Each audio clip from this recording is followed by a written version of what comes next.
Olá pessoal, sejam todos muito bem-vindos! Hoje nós faremos uma live analisando um projeto de lei que foi apresentado na Câmara dos Deputados e já aprovado pela Câmara dos Deputados, encaminhado agora para o Senado Federal para discussão. Este projeto de lei é o projeto 1568/2019, projeto apresentado pela deputada Rose Modesto, que prevê uma alteração no Código Penal, na Lei de Execuções Penais e também na Lei dos Crimes Hediondos. E para isso, nós vamos contar hoje com a professora Cristiane Pegorari, que já está aqui aparecendo na nossa tela. Seja muito bem-vinda, professora Cristiane. Muito obrigado por ter aceitado este convite para nós discutirmos esta questão muito interessante e bastante atual, né, que envolve o feminicídio e também a questão de se aumentar a pena resolve o problema, reduz a criminalidade ou não. E temos também o doutor Leandro de Lima Oliveira. Seja muito bem-vindo, doutor Leandro. Tudo bem, professor Marcelo, doutora Cristiane, como é que vai? Tudo bem com vocês? Olá, boa noite, tudo bem? Tudo em ordem. Maravilha. Professora Cristiane Pegorari, professora da Faculdade de Direito da PUC, leciona no ProOrdem, na Escola Superior da Advocacia, em várias outras instituições também, tanto em cursos de graduação e de pós-graduação, e é uma enorme satisfação poder contar com sua presença aqui no nosso Direito Penal em Debate. Eu e o doutor Leandro estamos tocando este projeto justamente para trazer a discussão de todos, né? Poder conversar temas interessantes que versam sobre o direito penal. E o nosso tema de hoje versa justamente sobre este projeto de lei 1568 de 2019, que já foi aprovado na Câmara dos Deputados, encaminhado ao Senado Federal para discussão e votação. Este projeto de lei, para quem está nos ouvindo, nos assistindo, entender, ele altera a redação do Código Penal, prevendo o crime de feminicídio como sendo um crime autônomo. Então, o feminicídio, que hoje é considerado homicídio qualificado, está lá no artigo 121, parágrafo 2º do Código Penal, e tem a pena de 12 a 30 anos, e é crime hediondo, passaria a ser o artigo 121-A do Código Penal, portanto, um novo artigo que seria inserido no Código Penal. Artigo 121-A passaria a tratar exclusivamente deste crime, feminicídio. E a pena seria de 15 a 30 anos. Então, se aumenta a pena mínima de 12 para 15 anos. Pena mínima seria de 15 anos, seria considerado também crime hediondo e ocorre uma alteração também lá na Lei de Execuções Penais, estabelecendo que para progressão de regime seria necessário cumprir 55% da pena. Hoje é necessário, se o condenado for primário, cumprir 50% da pena. O projeto aumentaria, né, para 55%, e se for reincidente em crime hediondo, aí continua com 70%, que já está previsto na LEP de acordo com o pacote anticrime.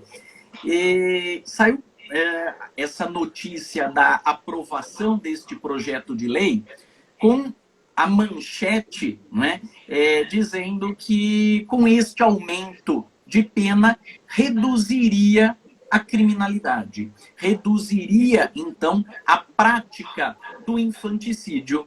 E aí nos chamou a atenção essa manchete, e por isso eu convidei, então, a professora Cristiane e o doutor Leandro para a gente discutir um pouquinho sobre isso.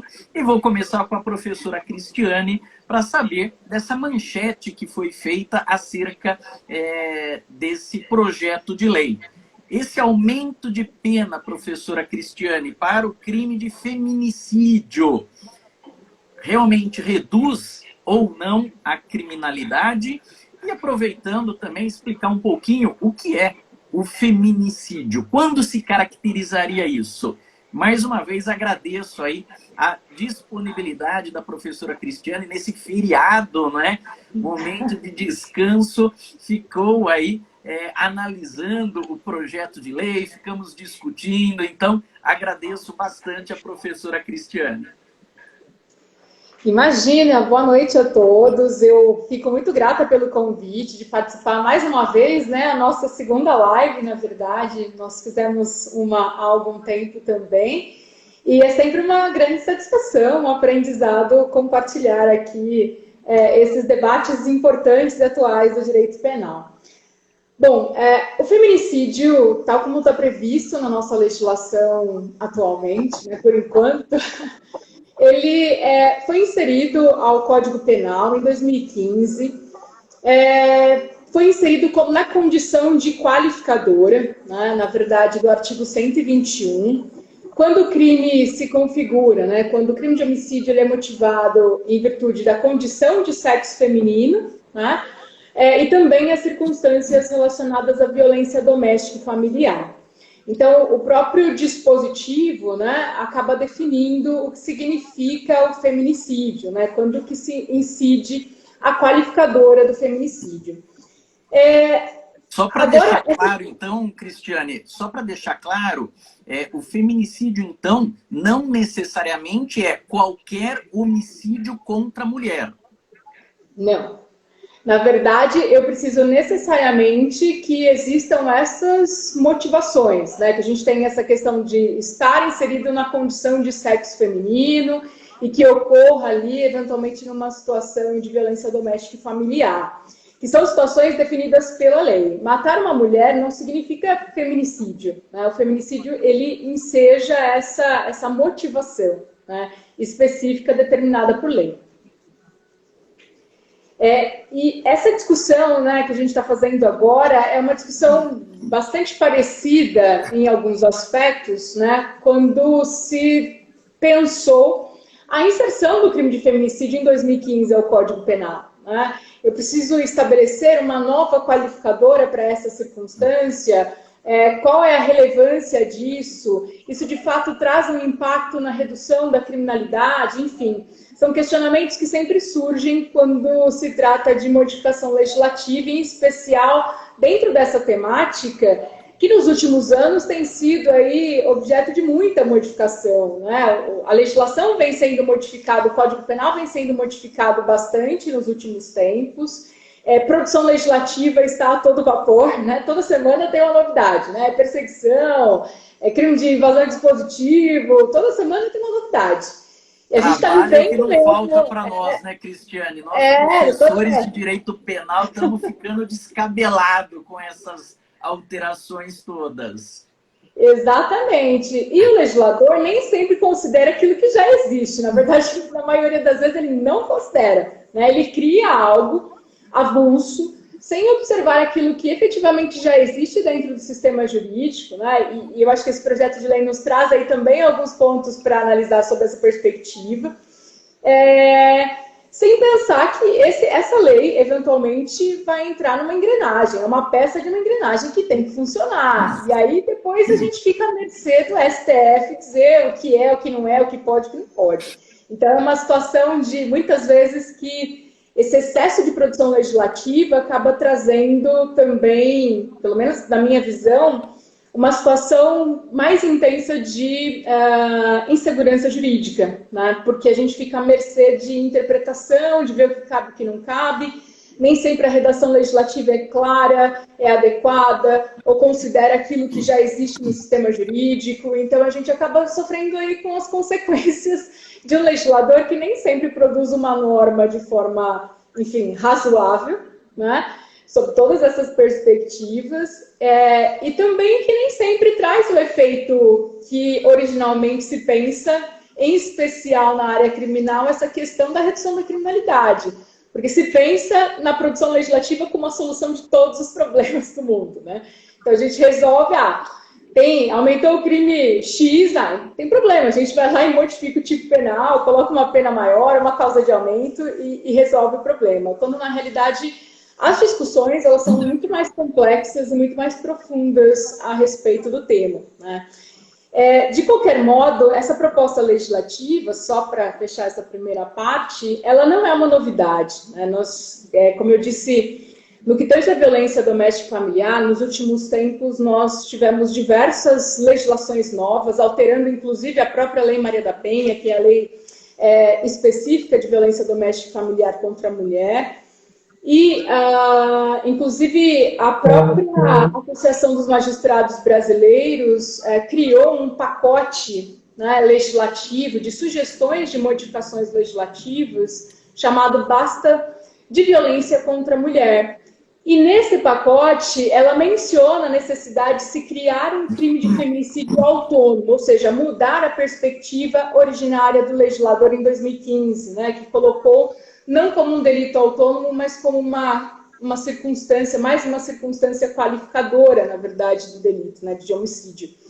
E a ideia aqui seria criar um tipo penal autônomo por uma série de circunstâncias, né? A primeira delas, a questão da existência de elementos fáticos comuns, que o próprio legislador considerou em 2015, quando estabeleceu a qualificadora, na verdade, né? O fato de ter ali uma circunstância de violência doméstica familiar, enfim, algumas circunstâncias peculiares em razão da condição de mulher e, portanto, uma maior vulnerabilidade e assim por diante. Mas colocando o feminicídio como um crime autônomo, eu vou além nessa perspectiva, né?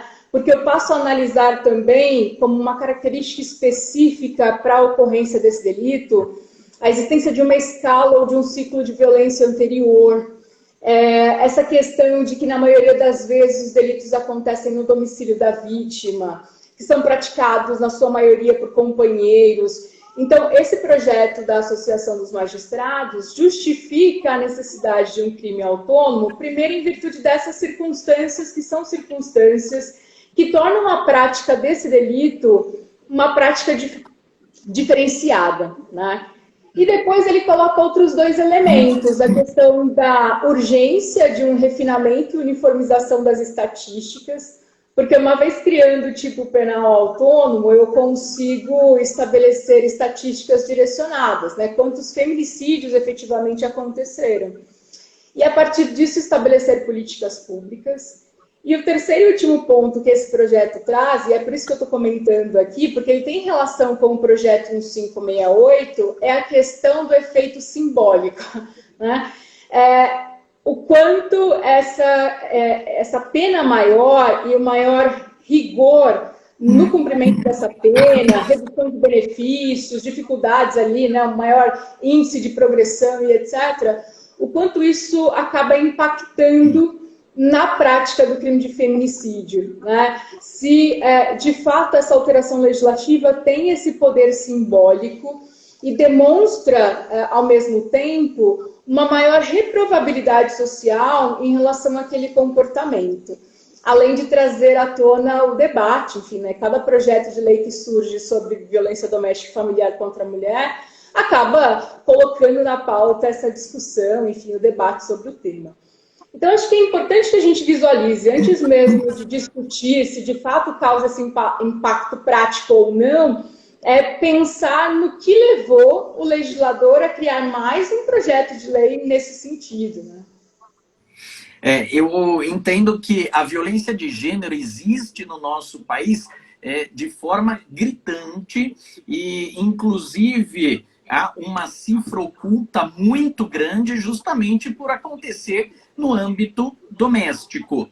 E aí a ideia da Lei Maria da Penha, né, da Lei de Violência Doméstica, foi justamente tentar alertar e divulgar os direitos das mulheres e tentar conscientizar essa questão da violência.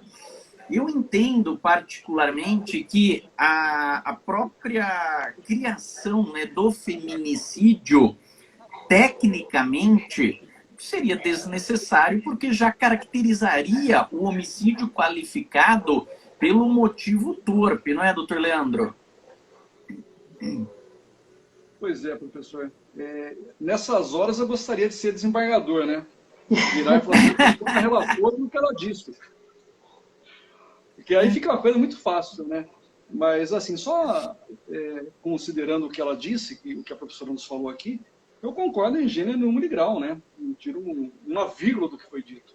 Mas, assim, particularmente, eu acho que a gente observa muito uma confusão, principalmente em relação ao feminicídio e o femicídio. Hoje existe um modismo de que todo crime que você tem contra uma mulher, que a mulher é a vítima do homicídio, automaticamente você incide num crime de feminicídio. E não é, igual ela explicou, igual a professora nos explicou, não é assim que funciona. Igual você tem, por exemplo, o fratricídio, o infanticídio, o auxílio ao suicídio, o próprio homicídio. Então você tem algumas situações ali, crimes dolosos contra a vida, que não necessariamente você vai ter uma qualificadora também. Essa questão do feminicídio, que a gente coloca a partir de 2015 como uma qualificadora do crime de homicídio, aí eu te pergunto, e pergunto à doutora também. Antes de 2015, quer dizer então que podia matar mulher que não tinha qualificadora nenhuma? Tinha. Só que o que se utilizava antigamente? Um motivo torpe, a torpeza, que era aquela motivação abjeta, que causava repugnância às pessoas. Ou seja, apesar de 2015, eu acho que o legislador ele andou bem nessa situação, porque a gente tem que não só analisar o aspecto de caráter punitivo, mas o aspecto didático também. Por quê? Nada justifica, isso está superado há tempos, né? Nada justifica uma violência contra a mulher. Eu acho que a mulher e o homem eles estão ali em pé de igualdade. Tanto ela como ele, eles têm a vida em si. Cada um tem a sua vida, mas eu acho que o valor, não tem como você valorar uma vida a mais do que a outra. Ou seja, a vida da mulher não vale mais do que a vida do homem. Porém, aí eu começo a ter uma concordância no sentido de que, a partir do momento que você tem um menosprezo, você tem ali, você acaba subjugando a pessoa do sexo feminino, do gênero feminino, aí eu concordo. Realmente você tem que ter uma medida mais educativa, com caráter punitivo, exemplar, para que consiga, pelo menos, coibir isso, né?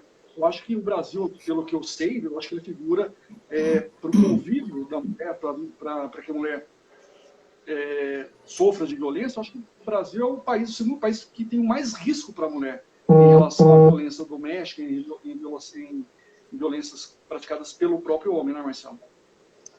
Sim, exato. Concordo também. Então, essa questão da inserção do feminicídio de forma expressa como homicídio qualificado, entendo que foi muito importante por uma questão didática, por uma questão pedagógica. Então, embora já fosse crime de homicídio qualificado, isso ficou patente, não é? Era homicídio qualificado pelo motivo torpe, mas aí o legislador colocou de forma expressa o feminicídio. Então, didaticamente, isso foi perfeito. Só que aí agora vem um projeto de lei que cria um tipo penal autônomo. E aí eu vejo alguns problemas nesse tipo penal autônomo. Lembrando que esse crime seria, então, se for aprovado pelo Senado, já foi aprovado pela Câmara, vai para a discussão do Senado. Se for aprovado também pelo Senado, é um crime doloso contra a vida, portanto, de competência do Tribunal do Júri. Então, isso vai a júri popular, né? Seria o artigo 121A do Código Penal. Muito bem, mas uma das justificativas foi que esse aumento de pena ele reduziria a criminalidade. E a gente sabe, professora Cristiane, que na verdade isso de fato não acontece. Você precisa de outras políticas públicas. Tem algo escondido aí nesse aumento de pena para 15 anos, não tem? Certamente. Eu acho que esse projeto ele tem vários problemas.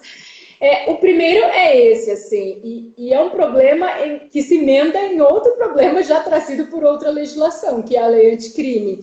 A Lei Anticrime, que é a Lei 13.964 de 2019, ela alterou diversas legislações, dentre as quais o Código de Processo Penal, e alterou um dispositivo, que é o artigo 492, inciso 1, letra E, que fala e que permite a execução provisória nos casos de condenação ao júri igual ou superior a 15 anos, a possibilidade, portanto, de executar antecipadamente essa pena numa condenação de primeira instância. Porque, apesar de ser um órgão colegiado, o júri é um órgão de primeira instância, que admite recurso para o tribunal, com ampla possibilidade de discussão em teses e assim por diante. Pautado aí, a lei anticrime, pautada na questão da soberania dos veredictos, né, que o tribunal não reforma aquilo que é decidido pelos jurados. Então, me parece que há uma intenção, quando se estabelece uma pena mínima já de 15 anos, de que, em hipótese alguma, a pessoa que for condenada, né, o homem que for condenado pelo crime de feminicídio, agora de forma autônoma, possa, de fato, não ser preso, né, não ter ali a execução antecipada da pena. Essa me parece que é uma das preocupações do projeto. Apesar de toda a discussão que existe em torno do próprio artigo 492, né? Por isso que eu disse que é um problema emendado em outro problema.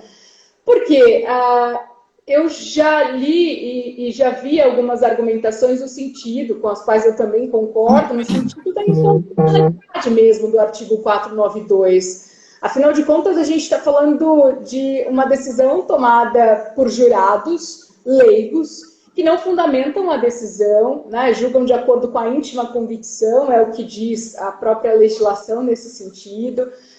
O próprio STF reviu a decisão sobre execução provisória em segunda instância, né, e aí se estabelecer essa execução antecipada ali, já na primeira instância, eu acho bastante temerário. Enfim, tem uma série de discussões em torno do próprio artigo 492, alterado em 2019, e eu acho que esse projeto de lei acabou um pouco pautado nessa questão do 492, exatamente para não permitir o exercício da liberdade ali, né, após a sentença de primeira instância, né, para que a gente não tivesse ali a possibilidade de que o indivíduo saísse em liberdade após o julgamento em sessão plenária. Eu acho que esse é um dos aspectos. E um outro aspecto que eu acho que é importante mencionar, né, o Marcelo mencionou aqui também, essa questão de que se estabelece um critério mais rigoroso para a progressão. Será realmente necessário mudar de 50% para 55%? Né? Se a gente já teve também a lei anticrime em 2019, alterando a LEP também, dentre outras legislações, estabelecendo critérios mais rigorosos, sobretudo para crimes hediondos e equiparados, né? Vedação à saída temporária, vedação a livramento condicional, enfim. Será que eu, de fato, preciso de mais uma legislação nesse sentido para alterar a LEP? Se eu já tive uma alteração recente também em 2019, então também eu acho que isso é um ponto a ser considerado. E, por fim, respondendo finalmente a sua pergunta, né, de essa é realmente uma possibilidade de reduzir a criminalidade, não acho. Né? Eu, particularmente, não gosto da solução legislativa como solução para a redução de criminalidade. Eu não vejo correlação entre essas duas situações. Né? E no que tange a violência doméstica e familiar, eu acho que tem outras perspectivas, outras questões mais complexas, como eu mencionei. Eu não consigo mudar essa cultura a prática do feminicídio do dia para a noite. E não é uma produção legislativa que vai resolver isso. Assim como colocar o feminicídio como uma qualificadora não resolveu. Desde 2015, né, Nós temos dados ali do Anuário da Segurança Pública em relação à violência contra a mulher. De 2015 até aqui, a gente só teve uma crescente em relação à prática de feminicídio. E no período de pandemia, então, nem se fale. Né? Então, o fato de ter estabelecido uma qualificadora, apesar de todo o simbolismo, do debate, da didática e de todas as questões que a gente colocou aqui, isso não define a redução da criminalidade, porque isso depende de outros fatores. E aqui vou mencionar alguns que eu acho que são interessantes. A necessidade de uma educação e de uma mudança cultural relacionada ao próprio machismo existente na sociedade. Mas não apenas na sociedade, também a questão da revitimização da mulher pela própria estrutura de segurança e justiça que a atende. A questão da violência institucional que essa mulher sofre. E aí eu cito, por exemplo, o caso da Mariana Ferrer, né, que foi um caso bastante discutido, tal estupro culposo e assim por diante, né? Não é incomum que situações como a ocorrida com ela, de exposição, constrangimento, humilhação, julgamento pelo comportamento da vítima, alegações sexistas e outras situações sejam praticadas pelos próprios operadores do direito, né? Como aconteceu no caso dela. Então, essa mudança de paradigma, essa mudança de cultura, né? Tanto isso é importante que em 2017 nós tivemos a Lei 13.505, que alterou a Lei Maria da Penha, já para acrescentar o artigo 10A, inciso 3, que fala da não revitimização da depoente, seja ela vítima ou mulher, com questionamentos sobre a vida privada e assim por diante. Então, o legislador se preocupou em inserir isso, mas não basta que o legislador insira isso na legislação. Assim como não basta que ele insira um crime autônomo na legislação, a gente precisa viabilizar ali uma mudança realmente de cultura, né? Também acho que essa é uma questão que passa por políticas públicas, por ampliação da estrutura de atendimento, assistência, proteção, abrigo à mulher vítima de violência. E aqui eu menciono a questão da delegacia da mulher, né? Se a gente pensar em Campinas, por exemplo, né, que é enorme, a gente tem 2 delegacias das mulheres, né, voltada e especializada ao atendimento para a mulher vítima de violência. A questão do horário de funcionamento, nem todas as delegacias especializadas atendem 24 horas, enfim. A formação dos profissionais que atuam nesse atendimento me parece que também é um pilar importante, né? O próprio artigo 10A, esse inserido em 2017, também menciona essa questão do direito da mulher ao atendimento pericial, policial especializado, preferencialmente de sexo feminino, exatamente para evitar constrangimentos. Por quê? Porque se eu não tenho uma estrutura que possa, de fato, atender essa mulher e estimular as situações de, entre aspas, denúncia, né? Tudo isso gera um receio também para a mulher comunicar a situação de violência, e isso gera uma outra consequência, que é a subnotificação. Então, eu acho que a grande problemática está em outros aspectos e não na ausência de uma legislação, né? Um outro ponto que eu acho que é legal aqui, e que é um caminho interessante quando a gente pensa em violência doméstica e familiar, porque não é só um agressor em relação à vítima, é um marido em relação à mulher, é um companheiro em relação à mulher, é o pai em relação aos filhos, é a mãe em relação aos filhos. Então, é um contexto de relação muito mais complexo do que simplesmente um cidadão que mata o outro aleatoriamente, né, em outras circunstâncias. Então, eu acho que é bacana a gente pensar também em outras perspectivas que atendam melhor essas circunstâncias, como a justiça restaurativa, né, como medidas que também, né, foram estabelecidas em 2020. Em 2020, nós tivemos a Lei 13.984, que alterou a Lei Maria da Penha também, né, no ano passado, para estabelecer como uma nova medida que obriga o agressor o comparecimento desse agressor a programas de recuperação e reeducação. Então, mostrar para o agressor que mais do que receber uma pena, que aquilo que ele pratica tem consequências em relação à vítima, em relação a ele mesmo, em relação à sociedade, em relação aos filhos. Então, essa perspectiva da justiça restaurativa, do comparecimento em programas de reeducação e etc., eu acho que é também uma medida até mais interessante do que a gente insistir na criminalização e no aumento da pena, né? Eu acho que a gente tem uma estrutura legislativa aí bem interessante, bem suficiente a princípio, que já foi aí aprimorada em alguns momentos, e eu acho que essa perspectiva da justiça restaurativa, inclusive incentivada pelo CNJ, né, a gente teve a resolução 225 de 2016, que inclui também a violência contra a mulher na prática de justiça restaurativa, né? Acho que são caminhos aí para uma discussão muito mais interessante do que efetivamente criar um tipo penal novo com uma pena maior. E se tivermos que pensar, então, em alguma perspectiva em relação à violência contra a mulher no âmbito criminal, que seja, então, em relação à escala de violência.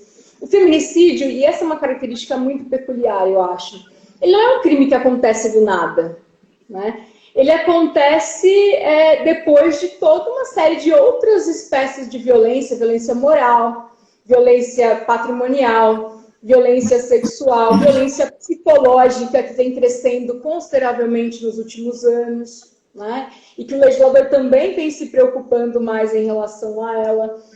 Então, a gente tem que se preocupar, me parece, muito mais em tentar interromper essa escala de violência antes de chegar no feminicídio, do que simplesmente agir depois. Aconteceu o feminicídio, então a gente impõe uma pena maior. Pronto, resolveu a questão. Então, na minha opinião, de fato, criar o tipo penal autônomo não vai responder a esse anseio da redução da criminalidade, com certeza. Exato. Concordo também, doutora Cristiane. E doutor Leandro tem aí alguns exemplos que a história nos mostra, não é? A lei dos crimes hediondos, por exemplo, que foi criada principalmente por causa do sequestro do Abílio Diniz, lá em 89, 90. Depois, a alteração na lei dos crimes hediondos por causa da morte da filha da Glória Pérez, inserindo o homicídio qualificado. Isso tudo, doutor Leandro, você que viveu esses momentos já como estudante de direito num primeiro momento e depois advogado criminalista no outro momento, isso... E aí depois acrescento também o próprio Estatuto do Desarmamento, estas leis, Leandro, essas leis tipificando ou aumentando a pena, endurecendo a forma de tratamento, reduziu a criminalidade? Ele estava querendo entregar a minha idade, né? Eu acho que ele começou de 1990. Ele formou, fez pós depois de 90. Eu falei, tá certo. Olha, mas parece, professor, que é assim, eu acho que eles estão tentando descobrir a roda, né? É algo assim impressionante. Porque esses exemplos que o Marcelo citou, de 1990, quando surgiu a lei dos crimes hediondos, ou equiparados ao crime de hediondo, principalmente por causa do sequestro do Abílio Diniz, por causa do homicídio daquela atriz global, que o Marcelo falou, Glória Pires, né? Não, Glória Pires, não chama? Glória Pérez. A filha da Glória Pérez, né? Daniela Pérez. Filha da Glória Pérez. Então, desde 1990 para cá, a tendência do homicídio, pelo que eu sei, é uma tendência crescente, não decrescente. Eu acho que aumentou. Aí você tem algumas coisas também que o legislador é outra coisa que eu acho absurdo. Se você pegar o Código Penal, eu sempre digo o seguinte, o legislador ele sempre se preocupou mais com o patrimônio do que a própria vida, com a própria pessoa. Basta que você diga o seguinte, se a pessoa furtar, por exemplo, entrar na tua casa, pular o muro, quebrar o cadeado, pegar uma bicicleta com um pneu murcho enferrujado, ele tem lá um crime de furto qualificado, 2 anos. Agora, se ele te ofender a tua honra, a pena mínima é de 6 meses. Ou seja, ele sempre se preocupou com outras questões. A questão também, por exemplo, do roubo. Roubo seguido de morte, pena mínima 20 anos. Crime de homicídio simples, ou homicídio qualificado 12, ou simples 6 anos. Então ele sempre teve essa disparidade, essas situações assim. Agora, acreditar que o aumento da pena, o aumento da quantidade de encarceramento é resultado efetivo para uma solução emblemática, como a gente enfrenta, isso não existe. É mais ou menos como a pessoa imaginar que se você exterminar os macacos, você vai exterminar a febre amarela. Acabou a febre amarela no Brasil, não tem mais. Por quê? Porque a gente acabou matando macaco. Não é a solução, isso nunca foi, né? E tem gente que acredita piamente nisso. Quanto mais pena, menos criminalidade. E não é. A questão do feminicídio, ela atinge toda a classe social. Meu vizinho aqui, infelizmente digo isso, ele matou a esposa, estava com os 2 filhos na casa dele. Ele retirou os 2 filhos, colocou na casa do vizinho, atirou na esposa e depois cometeu suicídio. E não é uma pessoa de classe baixa. Como também teve uma advogada aqui, conhecida nossa, que o marido pegou e esfaqueou. Ele simplesmente deu, acho que mais ou menos uns 15 golpes de faca na esposa, com a menina, com a filha de 14, adolescente, pré-adolescente, do lado na casa. Ele esfaqueou a esposa, que era advogada, depois pegou a moto e se jogou debaixo de uma carreta.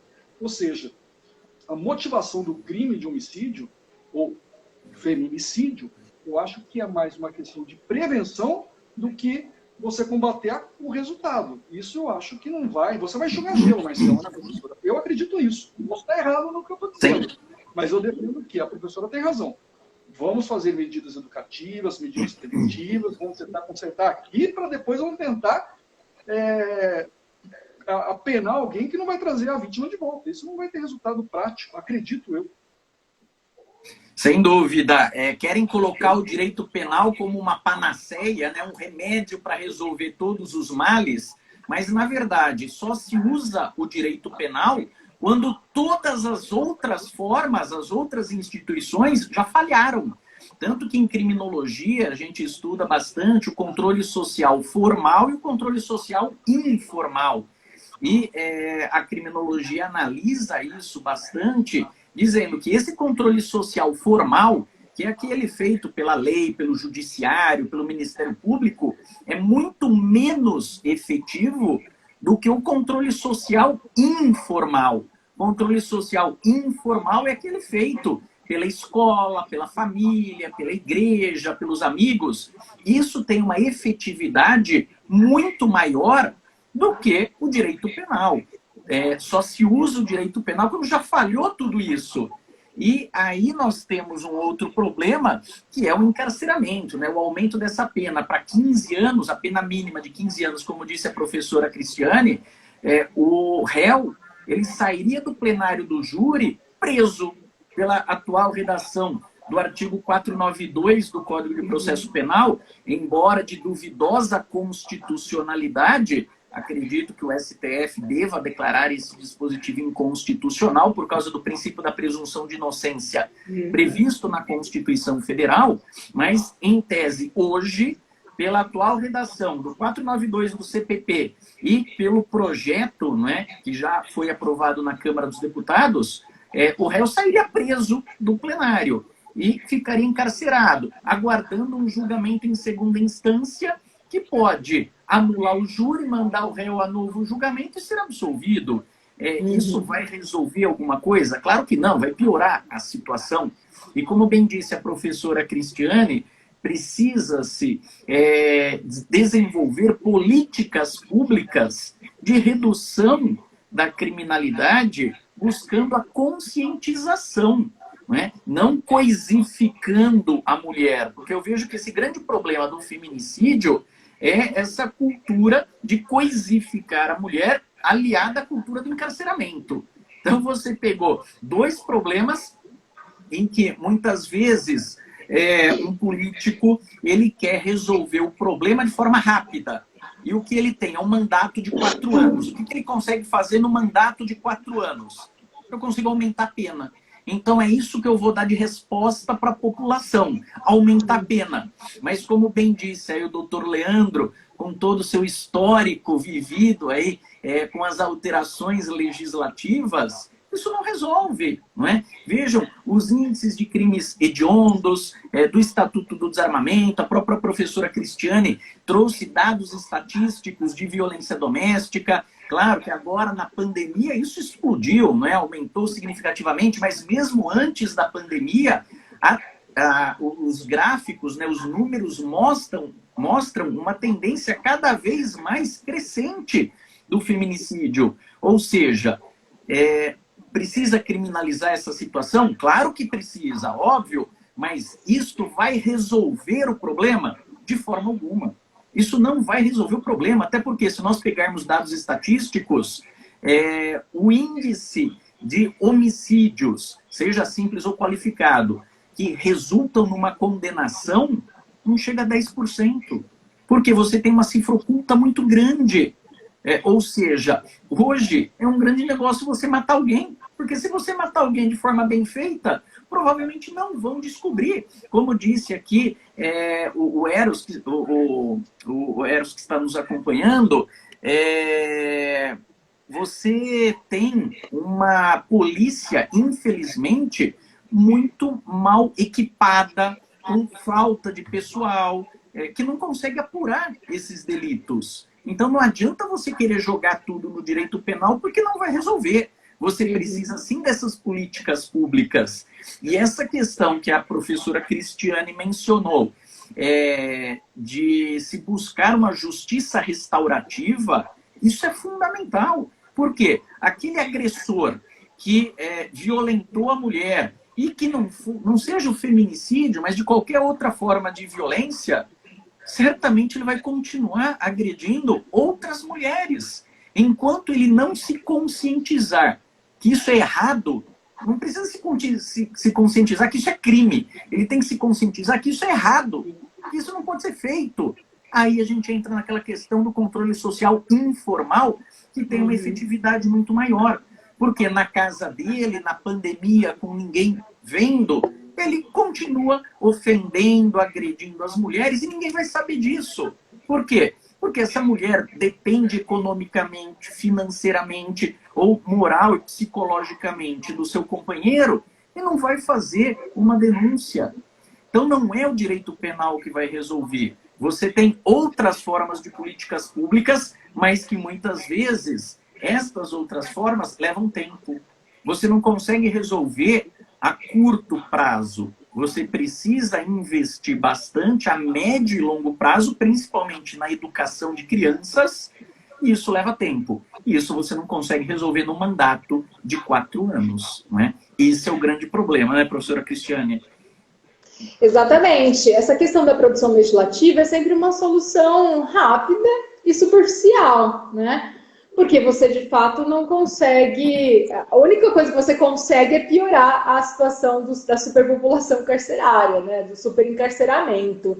Que, nesse momento, aliás, também não seria a melhor opção, porque, afinal de contas, a gente também tem um outro problema dentro do problema, que é a questão da propagação do Covid lá dentro do sistema prisional, superlotado, sem falar das inúmeras questões ali problemáticas do sistema prisional.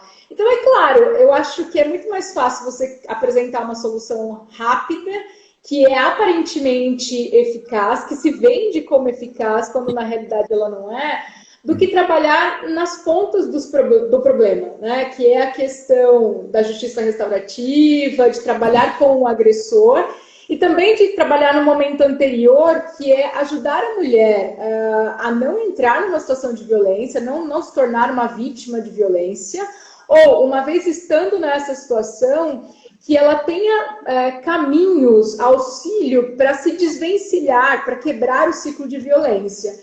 Então, quando eu penso nessas duas perspectivas, em nenhuma delas eu consigo encaixar pura e simplesmente na questão da criminalização. Eu estou, na verdade, pensando nos pontos, né? Ponto final, quando a agressão já aconteceu, bom, então vamos trabalhar, vamos dar apoio à vítima, vamos dar assistência multidisciplinar à vítima, vamos conversar com o agressor, vamos fazer ali um trabalho com ele para que ele não repita esse comportamento e assim por diante. Ou então, vou trabalhar com a prevenção, né? Vou trabalhar numa situação para conscientizar as mulheres em situações que são situações de violência física, sexual, patrimonial, o que é, o que não é, para que ela não seja vítima, ou uma vez estando numa situação de violência, uma dessas situações de violência, que pelo menos ela tenha caminhos ali, um auxílio por parte do Estado para se desvencilhar do ciclo de violência. eu acho que essas perspectivas são muito mais interessantes e muito mais eficazes do que por simplesmente trazer uma modificação legislativa. E sem contar, né, só para fechar, nessa questão da estrutura, é um problemaço, né? Porque no final das contas, não só para o feminicídio, mas para outros crimes, né, tão graves quanto nós temos uma estrutura muito precária, né, em muitos lugares. Então, eu sempre brinco com os alunos, né, quando a gente estuda lá o artigo 6º do Código de Processo Penal, parece CSI, né? Vai para o local do crime, cerca o local do crime, ele preserva, perícia, parece CSI. Mas eu brinco com eles e falo, aqui no Brasil se é que sai, porque as coisas são bem mais difíceis do que parecem. Então, também tem essa questão de investir na estrutura. Eu vou fazer uma parte igual no júri. Depende da vítima. Ah, sim! Também tem isso. O grau de importância da vítima. Aí sim. Aí é rapidinho. Isso é verdade. E aí, doutor Leandro, a gente tem uma questão prática também muito importante. Imaginando que esta lei seja aprovada, tá? Esse projeto de lei já foi aprovado na Câmara, vai para o Senado. Se eventualmente o Senado aprovar, vai para promulgação, vai para sanção ou veto do presidente da República, né? Depois promulgação e publicação. Se houver alteração, volta para a Câmara dar a palavra final. Mas vamos imaginar, doutor Leandro, que esse projeto seja aprovado. Então, cria-se um tipo penal novo, o artigo 121A, que prevê o crime de feminicídio. Este crime vai a júri popular. E aí eu vejo um problema prático, doutor Leandro. Você que é especialista no Tribunal do Júri, já tem aí centenas e centenas de plenários. Surge um problema, doutor Leandro, muito grave quando se cria um tipo penal específico. Por quê? A questão da violência de gênero, a questão aí da violência doméstica e familiar contra a mulher passa a ser elementar do tipo. Ou seja, a denúncia do Ministério Público e depois a pronúncia do juiz é referente, então, ao artigo 121A do Código Penal, ou seja, feminicídio. E aí vai para plenário, doutor Leandro. Aquela parte que você adora, não é? Vai lá para o plenário, doutor Leandro, nada de braçadas no plenário. E você, doutor Leandro, como advogado de defesa, consegue demonstrar que não houve o feminicídio. Ou seja, você convence os jurados que o suposto crime não foi praticado por causa da violência de gênero. Como é que fica isso? Se desclassifica, o juiz tem que absolver, faz novo júri. Como que vai ficar isso? Primeira coisa, Marcelo, você tem que saber o que foi sustentado pela defesa. Eu, particularmente, eu jamais sustentaria uma desclassificação de feminicídio, pena mínima de 15 a 30, para um homicídio qualificado de 12 a 30. Eu acho que não resolve o problema do réu, do meu cliente. Então, eu não sustentaria uma desclassificação do feminicídio para um femicídio. Isso eu não atuaria dessa maneira, não iria para esse lado.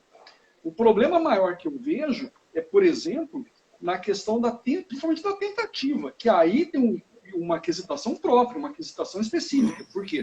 O juiz, primeiro ele faz a aquisitação, materialidade, autoria, e aí ele pergunta, no caso de homicídio, assim agindo, o réu deu início a um crime de homicídio que somente não se consumou por circunstâncias alheias à sua vontade? Normalmente, o advogado, como tese subsidiária, ele advoga, não, foi uma lesão corporal seguida de morte. Não, foi uma lesão de natureza grave, uma tentativa. Falei natureza seguida de morte, não, uma lesão de natureza grave. Então, o que acontece? Nessa situação, você tem a tese subsidiária para desclassificar. Passa o julgamento do conselho de sentença do jurado para o juiz presidente. Afastou a competência do conselho de sentença, porque já não é mais crime doloso contra a vida. No feminicídio, como você falou, você tem a circunstância elementar do próprio tipo, que é a condição da mulher, que você comete o crime em razão daquela condição. Você subjuga a mulher, você tem a mulher com desprezo, com menosprezo, e aí você tem que virar o seguinte, olha, isso não foi feminicídio. Não está configurado feminicídio. E aí, quando se pergunta para o jurado, deu início a um crime de feminicídio, o jurado fala não. Por quê? Porque não foi feminicídio. E aí, você acaba caindo no impasse. Por quê? Porque o Ministério Público, antigamente, antes de 2008, antes da reforma do Código de Processo Penal de 2008, a acusação ela tinha que se pautar nos limites do libelo. A partir de 2008, aos limites da pronúncia. O promotor ele não pode inovar. Ele não pode ter tese acusatória alternativa. Olha, se os senhores não entenderem que foi feminicídio, que condene por homicídio. Homicídio qualificado. Não dá. Que aí você vai alterar substancialmente a matéria factual. O jurado julga o fato. E você parte afastando a questão daquela situação factual que é apresentada para o jurado de uma maneira, você sustentando, você defendendo aquilo, conseguindo demonstrar que não foi feminicídio, teoricamente, no primeiro momento, isso daí vai gerar discussão. Eu acredito que vai gerar muita discussão. Como é que o juiz vai fazer nessa situação? Ele fala, olha, houve o fato, alguém morreu, mas não foi feminicídio. Como que eu condeno uma pessoa por homicídio qualificado, por motivo fútil, por torpeza, sei lá, por qual motivo que ele queira? Porém, ele extrapola os limites da pronúncia. Você definiu o fato ali, e o advogado, o réu se defende daquele fato, da imputação objetiva capitulada na pronúncia. E agora? Você tem essa inovação, o Ministério Público não pode inovar, não pode alterar a pronúncia. Eu entendo que é o caso de absolvição. Você não tem como desclassificar, mesmo porque não houve, você não sustentou, não houve nenhuma tese desclassificatória em plenário. Você simplesmente se limitou a dizer o seguinte, olha, não foi feminicídio. E aí? Exatamente. Esse é um grande problema que eu vejo também e que pode gerar grandes injustiças isso. Porque ao se criar um tipo penal específico, o legislador imagina que vai ser mais rigoroso, que colocou a pena mínima lá de 15 anos, que o réu vai sair preso do plenário. No entanto, caso a defesa consiga demonstrar que não houve o delito praticado por violência doméstica, hoje, do jeito que está, não é? Você tira a qualificadora, os jurados continuam julgando o fato, mas sem a qualificadora, porque tudo está no artigo 121 do Código Penal, seja da forma simples, seja da forma privilegiada ou qualificada. Agora, quando você muda o tipo penal, e é o mesmo problema que acontece com o infanticídio, muitos doutrinadores sustentam que o infanticídio não deveria ser um crime autônomo, porque você tem uma série de problemas ali em coautoria e participação no crime de infanticídio. Muitos doutrinadores sustentam que o infanticídio deveria ser um parágrafo do crime de homicídio, porque assim você conseguiria condenar a mulher sob a influência do estado puerperal a uma pena menor e o partícipe a uma pena maior. E é o mesmo problema que estão criando com o feminicídio. Porque se o advogado, como bem disse o doutor Leandro, não é? Ele não vai sustentar no plenário, e eu conheço bem, já atuei com o doutor Leandro em plenário, ele não vai sustentar a tese de que houve homicídio qualificado. Ele vai simplesmente dizer, não houve feminicídio, não estão presentes os requisitos do feminicídio. E ao fazer isso estrategicamente, ele impede que seja quesitado a questão do homicídio qualificado. E o juiz vai ficar num beco sem saída. Tecnicamente, o réu teria que ser absolvido, o que é um absurdo. Por quê? É um absurdo. Porque a mulher foi morta. A mulher foi morta, mas não em feminicídio. E sim no chamado femicídio, que é um homicídio, seja simples ou qualificado. Mas veja o problema prático que, ao se criar um tipo penal novo, se traz. Marcelo, só um parênteses. É isso, mas, professor? Assim, só acrescentar uma coisa, mas assim, além da questão de você dar uma capitulação um tipo penal novo, você muda substancialmente a matéria factual. Porque você parte, por exemplo, de um crime de feminicídio, você tem aquele critério subjetivo, porque o feminicídio ele passa por um aspecto subjetivo ou não. Claro. Você tem que analisar se a pessoa subjugou a condição de mulher, se ele subjugou o gênero. E aí entra no subjetivismo. E aí, para esse subjetivismo, você passa na matéria de fato. E essa matéria de fato ela não pode ser alterada. Porque senão, o próprio réu ele se defende do quê? Ele se defende da capitulação jurídica sobre os fatos apresentados na acusação, sobre os fatos. Então, a partir do momento que você modifica isso, você inova isso, você, teoricamente, você tem que reabrir para que ele se manifeste sobre o fato em si, que foi novamente dado uma nova definição. Entenderam? Não é, professora? No final das contas, o projeto de lei que quer punir de forma mais intensa vai abrir oportunidade para impunidade, né? Porque você não vai conseguir, eventualmente, punir o indivíduo pelo crime de feminicídio. Essa é a grande problemática, né? De se criar um projeto de lei que é impulsionado, muitas vezes, por questões de mídia, e, enfim, né? Políticas e etc., mas que não pensa, como eu disse no início, em como isso vai se comportar dentro daquilo que já existe, né? Dentro daquilo que já é estabelecido na legislação. Só faltava Exatamente. Falar assim, se não for feminicídio, condena por qualquer crime, mas que condene, né? Aí não dá. Não pode, né? Tem aí que seguir as regras do processo penal e lembrando que como se trata da liberdade das pessoas, o processo penal ele é extremamente formal e tem que ser assim. Por isso, o legislador ele tem que tomar muito cuidado quando da elaboração legislativa para não criar essas aberrações jurídicas. Porque, vejam, nós teríamos um caso onde você tem a morte de uma pessoa, você teria, em tese, a prática de um crime, mas um crime que acabaria ficando impune. É até importante relembrar também que, na prática, a gente verifica que, normalmente, quando a vítima é mulher, se oferece denúncia pelo feminicídio, que hoje é o homicídio qualificado do artigo 121, parágrafo 2º. Só que, muitas vezes, se demonstra que não houve a morte da mulher em razão da condição de mulher.